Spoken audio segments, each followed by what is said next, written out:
Hey everyone, and welcome to the latest QuarkXPress webinar. We're really excited to have you all with us.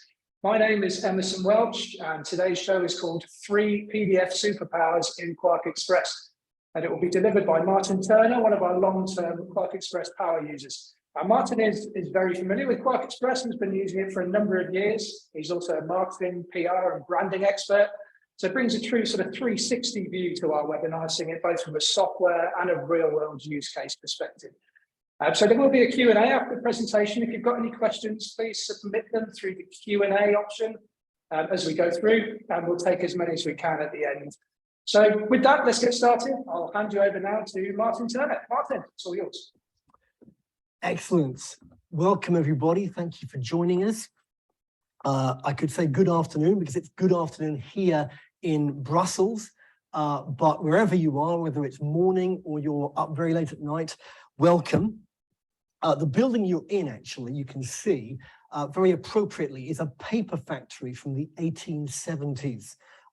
So I work for a charity now, and we were able to buy this in the 60s, but in the 1870s, they built the entire street full of paper factories, and they actually made the paper here for the Belgian banknotes.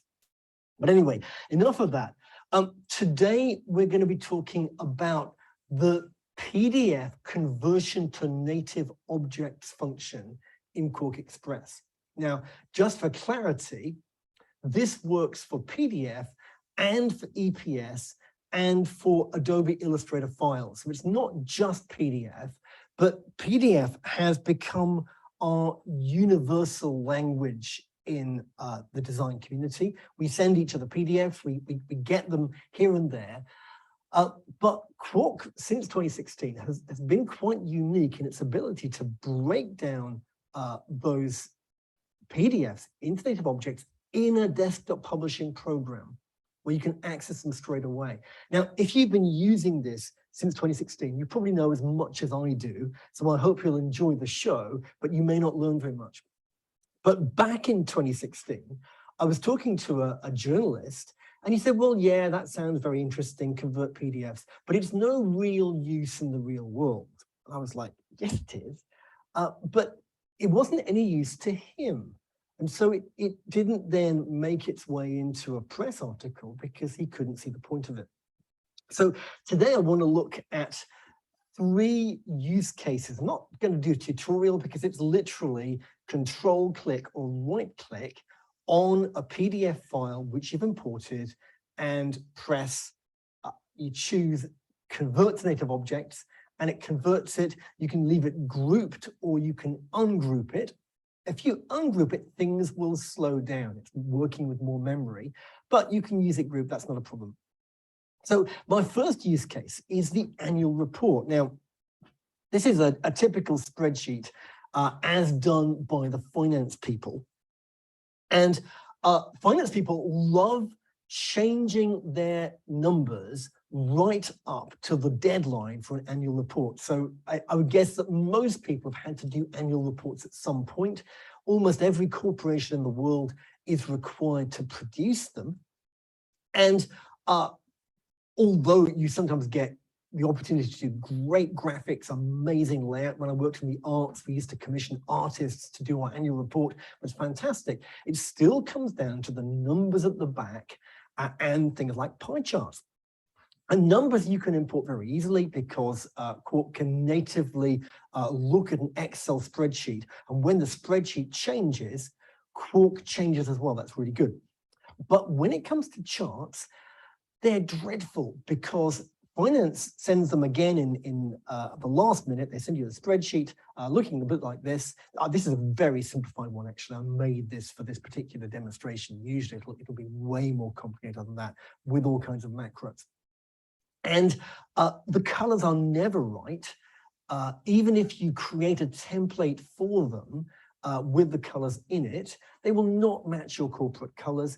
And what's more, at the very last minute, finance will probably pull their Excel sheet out of their main accountancy package and put it in. They haven't got time to do anything you want.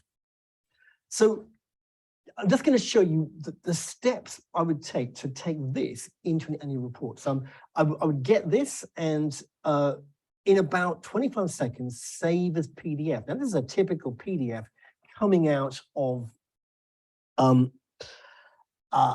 Excel. As you can see, there's on the right-hand side, there's text cut off because Excel is terrible at managing the pages. So we get that in. That's going to be 25 seconds to get that in. And then you import it into QuarkXPress. It's going to take you another 20 seconds and crop it. This is one of the maybe you've not noticed this, but if you crop a PDF file in Quark, it then only converts the bit you cropped. Now, I'm not going to do a map today because I would strongly recommend you not to do maps. Maps have got tens of thousands of points and your computer will be sitting there for half an hour processing them. But if you had to do a map and you just want a corner of it, cropping that and only taking what you want will turn a 1-hour job into a 10-minute job.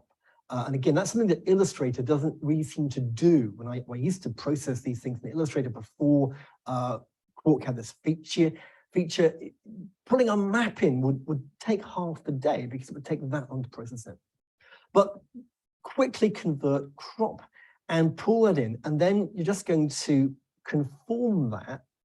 So all I've done with this, I'm not going to go through the steps. All I've done here is I ungrouped, I clicked on each of these and set it with the corporate colors of the brand which we're using, which are a little bit better on this particular screen. I then changed the font to match the corporate font. Now, here's a trick. If you have finance sending you stuff and it's not in the right font, and it almost never is, if you delete or deactivate the particular font they use, Quark will give you a warning every time that it pulls that font in. And you can set it as a rule so that it automatically converts every single time. Whenever you pull this, pull a pie chart in or pull a bar chart in, it will make the conversion for you. And that's a real time saver because, again, if finance send you some charts and then at the last minute, they send you all the charts again. They look almost the same, but as far as they're concerned, they are different. You don't want to be fiddling with fonts again. So that's just an automatic step. Then click, click, click, click, click. And I've got the colors right. If you use an item style, so if you go to Windows item styles, then it becomes even better because you can then take really complicated charts and conform them very quickly. And then, of course, it goes very fast into any kind of layout, because it's a very simple layout, just for the demonstration. And you can do the same thing with pie charts. So with this pie chart, again, I click, click, click. I also moved around the little icons, because although Excel wants to, let me show you that, wants to put them at the bottom, which is how Excel works, that's actually quite unhelpful for people viewing it. People viewing it want to see the text with it. Again, to make this chart in QuarkXPress from a PDF file, you're talking about less than a minute in total. Now, again, you might say, well, you know, my other route of doing this only takes 5 minutes. That's absolutely fine until you've got to do 30 of them. Something that takes 1 minute and you do 30 times is half an hour. If it takes 5 minutes, not only is it going to take you far longer, but the possibility for errors increases. And this is one of the real big benefits of using a PDF conversion workflow, is it reduces errors. You're not typing text in again. There's all kinds of things that can go wrong. And when you're on a deadline, they probably will. Let's go on to a different one. We'll get questions about that afterwards. And if that's like all very obvious to you, that's great, that's fine. But to me, when I first got this feature, this was a real lifesaver, because I was working up to a very, very tough deadline. And in the last 20 minutes, finance sent through new spreadsheets, new charts, everything. We were able to process them and get the document ready. But here's at the other end of the process, here's some brand guidelines. So here's a set of brand guidelines. This is actually, it was a real brand we did for a company a few years ago. Sadly, I don't think that company is still trading. They had some great people, but not all companies are trading. Actually, if they are trading and you're online, please do contact me. I'd love to hear from you. But originally, we did it with just red, because it's red dragon, and black and no other colors. But for this demonstration, I've put some other Pantone colors in. There is an inconsistency, which I'll show you in a minute. That's the proper colors. You're not getting them on the screen quite as well. So this is a typical front page of a set of brand guidelines where you might have a whole book. People often like to do that with a whole page saying don't skew the logo, don't shadow the logo and so on. As a designer, you do not need this information. You know that you don't skew logos, you don't turn them around, you don't put them in a different background and so on. But the branding consultant, I used to be one of those, really feels much better if he can give you a really big book. But normally there's a single page which tells you everything. And if you can get that as a PDF, you can suck that into QuarkXPress and it doesn't just convert the things for you. We'll look at that first. So here's a conversion where I pull that in and convert it to the PDF to native objects. So again, control click or right click on the document, which is on your screen, and choose convert to native objects, then ungroup. And it takes the various elements. This is the sorry, that's not what I wanted to do. I vowed not to do any demonstration of this, but I'm doing some anyway. So you can see this is a genuine vector version of the logo.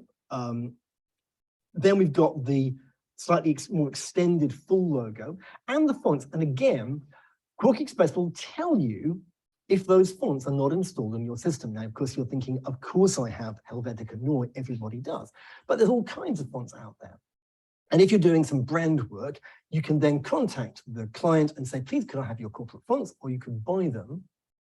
But something you sometimes notice is that the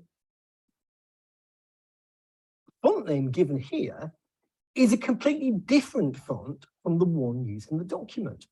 And I've seen this quite a lot where some decision was taken at some point in the past. And if you use the official font, and give the work back in, they will complain and say, why did you not stick to our brand? And it's not what your brand said, Helvetica Neue Extra Black Condensed. And it turns out actually they're using Universe Black Condensed, which of course is a completely different font, though to many people doesn't look very different. So it gives you an extra confidence. And again, it will give you the actual font name. If you lose track of this and you don't look at it when you first import it, you can just go to Utilities, Usage, and you can then find those fonts there. So it pulls those fonts in, it will give you the exact name so that you can be sure that you're using the same version. Now, what about the colors? Well, when it pulls these colors in, it doesn't just do an RGB version of these. If those are present in the actual PDF file, it will pull them in as Quark colors. So let's just look at that for a second. You'll see it's pulled in Pantone 187C, which was the original color. And actually, in preparing this, I did U for the others. I have seen this in real brand guidelines where the person doing it did not know that you cannot have C and U on the same piece of paper. But this is far more powerful than just pulling in the RGB values and then trying to work out what those colors are. And again, most clients have only got 4 or 5 colors. London Zoo has got about 20 Pantone colors. And again, more opportunities for error if you have to pull it in by hand. Now, I actually use this quite a lot when I'm working with someone's brand, because when someone says, oh, can you do some work for us? Sure, always. Please send me your logo and so on. They send me the PNG file and you say, please, could you send me the EPS file or whatever vector format you have? And they look at you like you're coming from the planet Mars. And they send you the PDF again, but larger, not the PDF, the PNG again, but larger. With this, as long as it's in the PDF file, as long as it was saved as a vector, and I have seen files saved entirely as images in PDF format. I don't know why anybody would do that, but then you're stuck because Quark cannot pull information out of the file that's not present. But normally, if you can get as a PDF the front page of the brand guidelines, then you can pull out the logo, get the right fonts, identify they are the correct ones, not just what's named, and also pull out the colors. Well, one more example, and these are really just use cases. I'm not really showing you anything difficult to do. I'm trying to inspire you to use this more. Again, if you use this all the time, fantastic. If you know more tricks than I do, I'd love to learn them. But I talk to a lot of people, and they don't really use this function. It's a very simple function, but it's very powerful. So the final one is using somebody else's magazine as a template to create your own layout. Now, I need to say this is the Sunday Times magazine. So I'm just going to comment on this. If you comment, you're not breaching copyright. I'm going to say this is actually a very nicely designed magazine, and you can use, you certainly wouldn't want to use their fonts because you really would be imitating at that point. But the overall design of this magazine, the layout is nicely balanced. If you wanted to use it as a template, you can use any magazine that you can get as a PDF file as a layout template. You don't need specific Quark template. You don't need to download and convert IDML templates. Any PDF will do. So I ran the conversion, and this is what comes straight out. Now, you can see that the text is in pink, and that is because it didn't have the fonts in the original one. I don't have those. And I didn't take the option at that time of converting them to a different font. Now, I could have done, but I wanted to show you this. So if you think, why is it all coming out in pink? Because it's reminding you that font is not currently present. But let's look at what it did get through. So you may need to reduce the size of it if it's a different font, otherwise it won't fit, it'll go all over the place. But it's figured out exactly where things go. It's also figured out something that if you were copying it by hand, which of course we used to do, you might not have noticed that the name of the photographer goes actually inside the photograph, even with a cutout. It's got the various icons for social media and so on. And that conversion took a little bit longer than the one we showed you before, because it's a rather more complicated document. It probably took as long as a minute to actually do the conversion. And then you've got to decide, what do you want to do? You seriously are not going to imitate completely the Sunday Times style because they'll sue you. But you might take your own fonts. You might certainly want to put your own colors in. You might want to vary it a bit. Again, you might say, well, I used to do that with a PNG file or a TIFF file. I would put that on the screen and I would just draw the lines over it. And that's great. And that takes no more than about 5 minutes, except that this magazine, and here's just some other pages, has got about 40 different layouts. And if you want to construct a magazine using something as a template these days, you really need to have quite a few different layouts. They're all built from the grid, but of course you can't get their grid. If you could actually get their original IDML or QuarkXPress file, you could use their grid, but that's not usually available. So at 1 minute each, you can convert all 40 pages and you can actually import them using image grid to go page by page, or use the PDF import. You can convert those, and there's lots of time is saved. If you're doing each one, it's taking 5 or 10 minutes. You've really taken the whole day just to do one template. So those are just 3 examples. There's no real trick here because what Quark offers is just so simple. So I'm just going to try and put my iPad down, which I'm controlling the screen with, and do Control-click on this. And let's go there.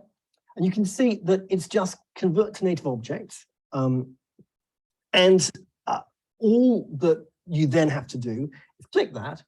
It will make the conversion. You ungroup if you want to keep the, if you want to edit the elements separately, or if you want to save on memory, save on time, just leave it all grouped and then just make changes when you want to. You can still change text even when it's grouped. There's quite a few things you can do without ungrouping it. Of course, there's one refinement which QuarkXPress now has, which it didn't have in 2016. And that is the layers function has been dramatically enhanced to the point that if you do ungroup this, it will actually tell you what the objects are. And so you can click through different objects and find what they are. It'll show you the text and so on. So this has been upgraded in the more recent versions of QuarkXPress. I think that was 2021 or 2022. And it will continue to be so. That's all I've got to say. I'm really interested to hear your questions. Back over to Emerson. Thank you, Martin. That was superb. Thanks very much indeed. So yes, we do have 2 or 3 questions coming in, so keep those coming through as we talk. So here's the first one. Hi, Martin. I successfully created a 100-page book in QuarkXPress as a PDF with hyperlinked contents and return tabs. I failed to figure out how to convert to a reflowable ebook. Help on this would be greatly appreciated. Okay, that is a very interesting question because I was doing exactly the same thing myself today. So a reflowable ebook is a fundamentally different kind of technology from a PDF. So you want to go to, let me just show you on the screen, you want to go to articles and you click on the articles thing, up comes the articles panel. And this is where you're going to create your reflowable ebook.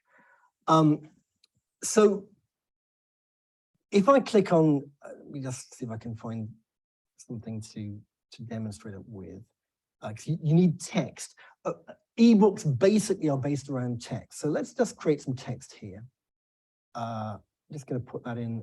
I'm going to use the insert placeholder text. You know, back in the early days of Quark, you could have Klingon as a text option. I really missed that. So now if I've got that text box, I click on of the articles over here. I'm going to click on plus, and that's a new article. Now that's not sufficient. That's not yet put my text in. I now need to put add item. And that item is called component 1. That's no use at all. So I'm going to click on here and change its name to whatever I want. Now, when you export to an ebook, this will not work because an ebook must have a separate cover. So you need a separate article.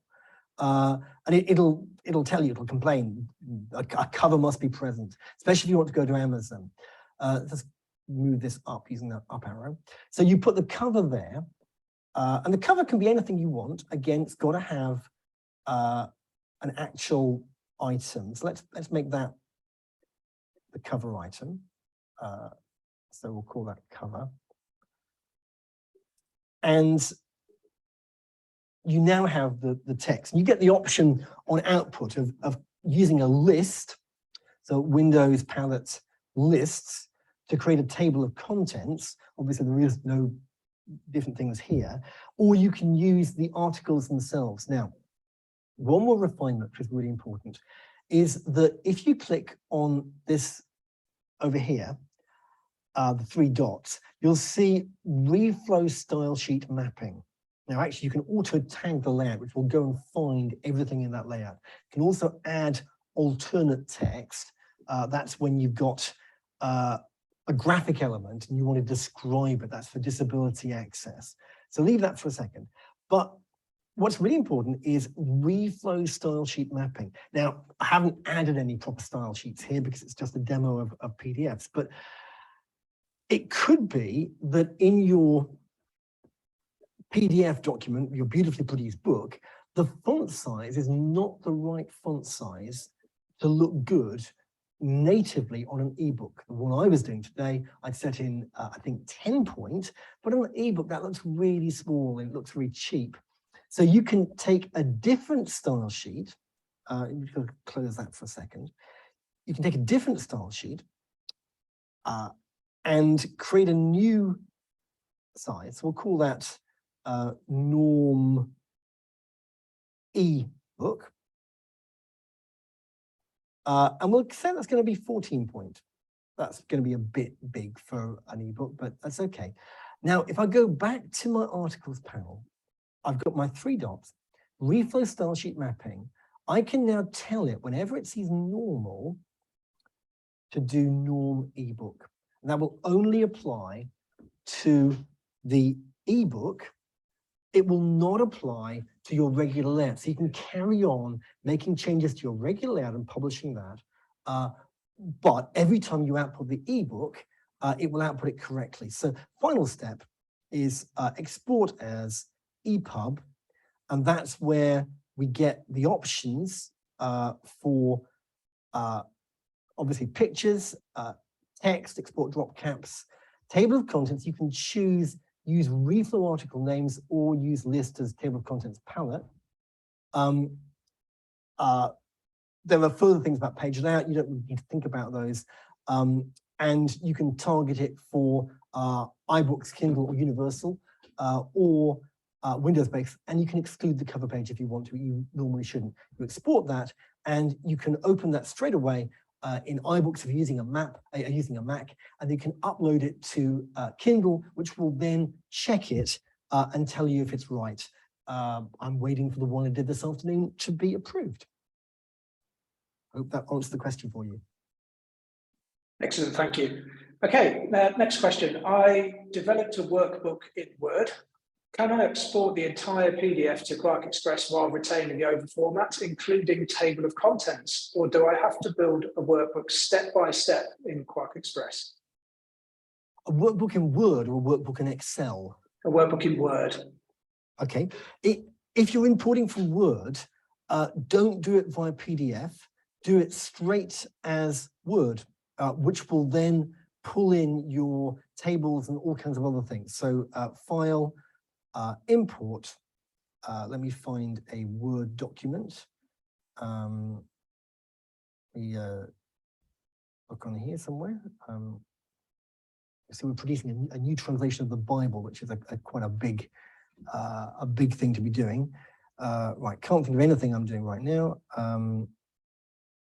Yeah, any Word document, Word document, right, that's better. So this is one required by the Belgian government, and it now allows me to pull in my style sheets. It will also, if I go back to us for a second,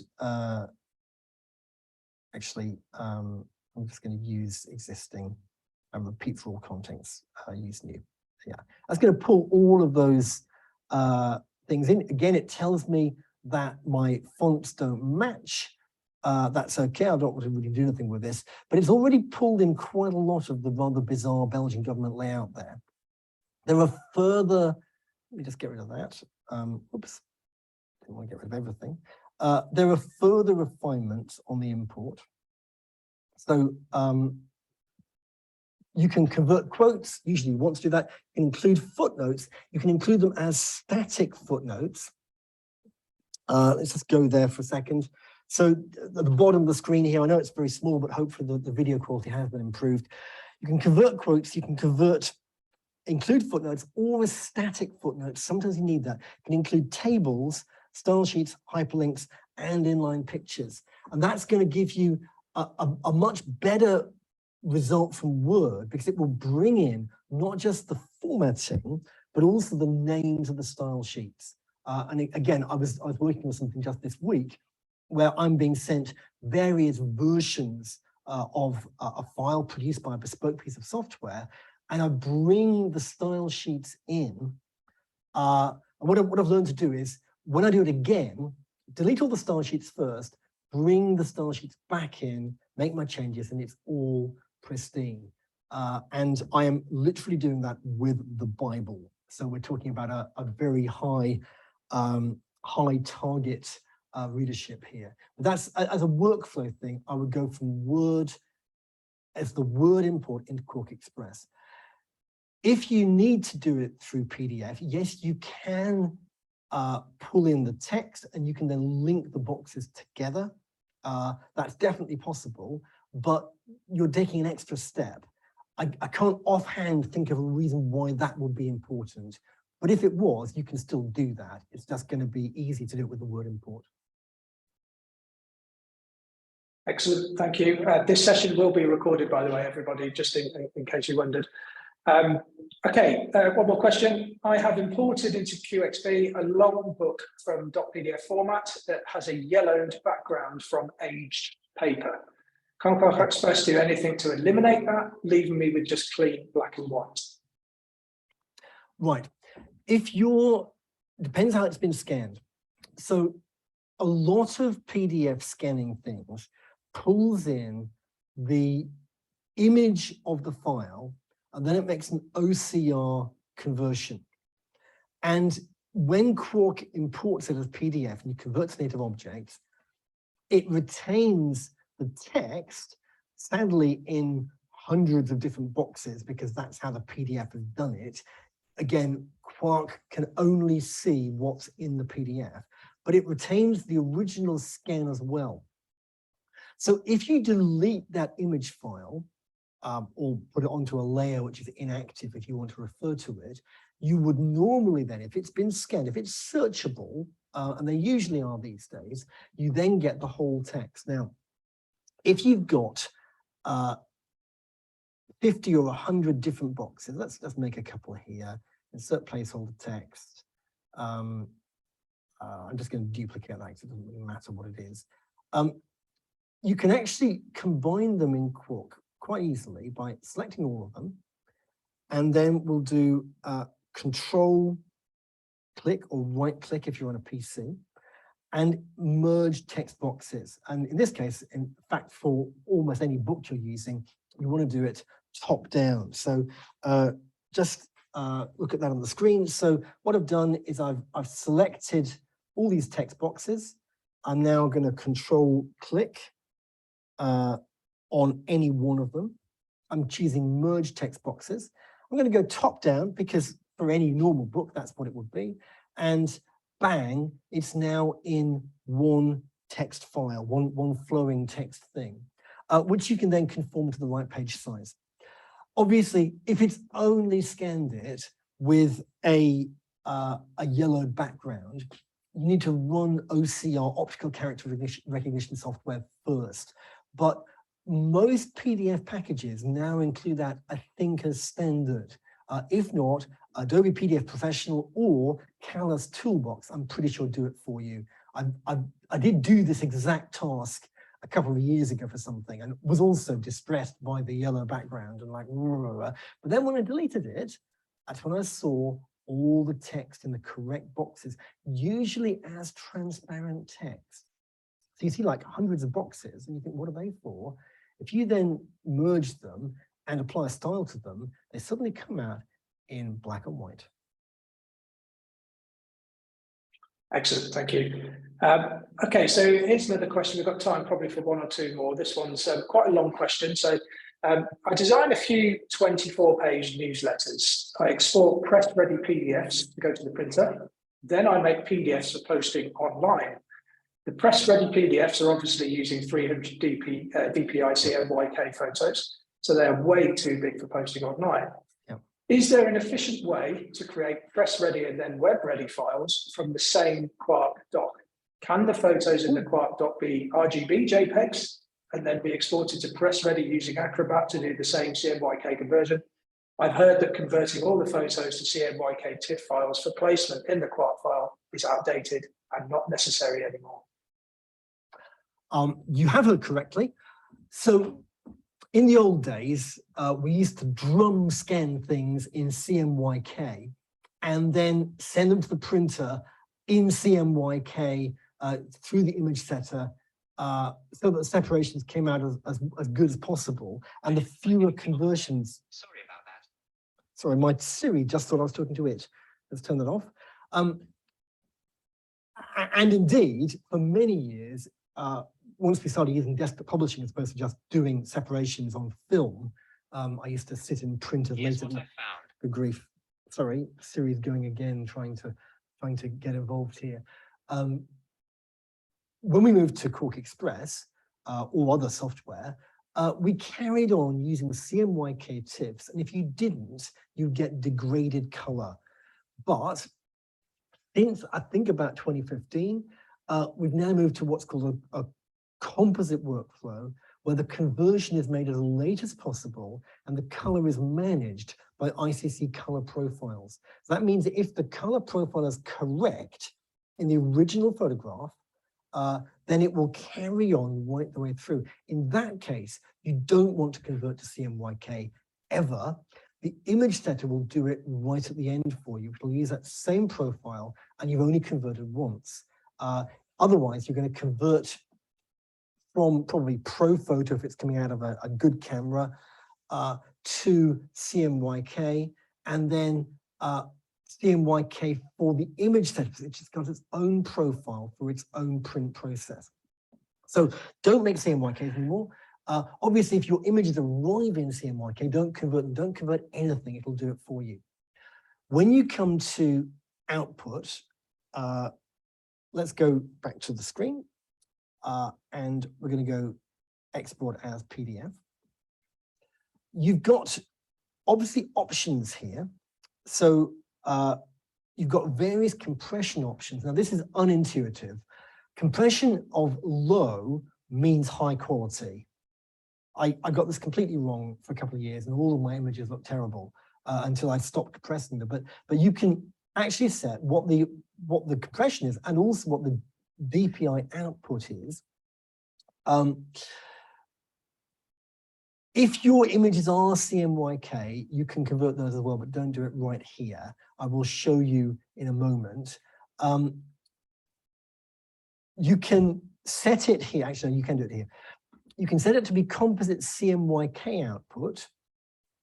Don't ever do that because the image setter will do it. But if you want to do it for the web, set it to composite RGB output, which will mean your CMYKs get converted back into web usable RGBs because the web can't read CMYK. Also, you can set your registration marks to be ready for press or not, the same as bleed. Now, that's a lot of work to do per time, but there's some helpful presets here. So there's a press preset, which essentially gets everything exactly right for press. And it doesn't bother with hyperlinks because why would an image setter want a hyperlink? But then there's a screen version. We've got two screen ones actually, medium and low. You probably want to go with medium. People do want a higher resolution these days. And that does include the hyperlinks, important. The compression is going to be set to medium. If it comes out ugly, change the back to low. The color is now composite RGB. And that means it'll go straight through as the correct format for the web.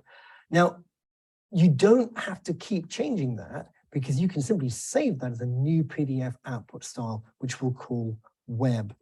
And then every time you come back to do that, it's always there. Let's just go and look at that again. So cancel that. I'm going to export it for as PDF. And I'm going to choose my web style, and all those presets I just put in are now present. Thank you very much indeed. Right, we've got time just for one last question. Is there a way to import a Word doc into Quark and retain footnote callouts in text, but not the corresponding notes? If importing without notes, the number in the text disappears. Ah, okay. I don't know the answer to that question. I need to look at the files.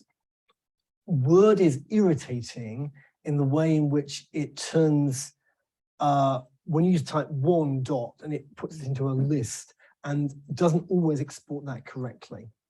Now, of course, you can put those back in by creating a style sheet in Word for bullets, and then setting the style sheet in Quark to do the bullets properly, or the footnote numbers. But without looking at the exact issue, I couldn't give a definite way. You certainly can do it.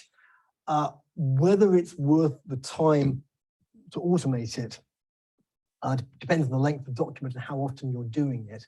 I do a lot of importing from Word, and when I was working a lot with clients, I would create Word templates with only the style sheets I wanted in them. I would send them to the clients and say, right, I want you to use these style sheets, click, click, click, click, click, to tell me what your headings and so on are. and only use footnotes in the way I'm telling you to do it. And then they would be sucked straight back into my QuarkXPress document, and everything was easy. So in such cases, that's the way to do it. With more complicated things, sometimes you get down to doing search and replace, or actually having to go through by hand. That can be a pain, but Word has so many different ways of doing things that it's difficult to give a kind of one-size-fits-all answer. I'm sorry I couldn't help you better with that question. No problem. In which case, we'll just squeeze one quick last one in. How do you merge all the empty text boxes you mentioned earlier? Someone had that happen to them yesterday when importing a PDF table. So if you've got a lot of text boxes that come in with a PDF, let's say you've got that and that and that and that and that. Let's go to the screen there. You can see I've put them over here. So if they're actually empty, you can just get rid of them.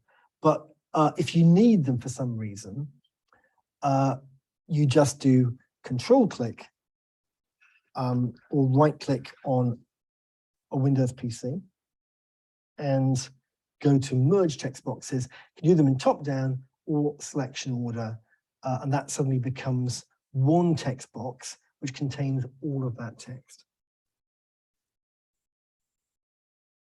Fantastic. Thank you very much, Martin. Absolutely brilliant stuff as usual. Pleasure to speak to you again. Thanks very much for doing that for us. Thanks everybody for joining, and we'll speak to you again soon. Take care, everyone. See you later.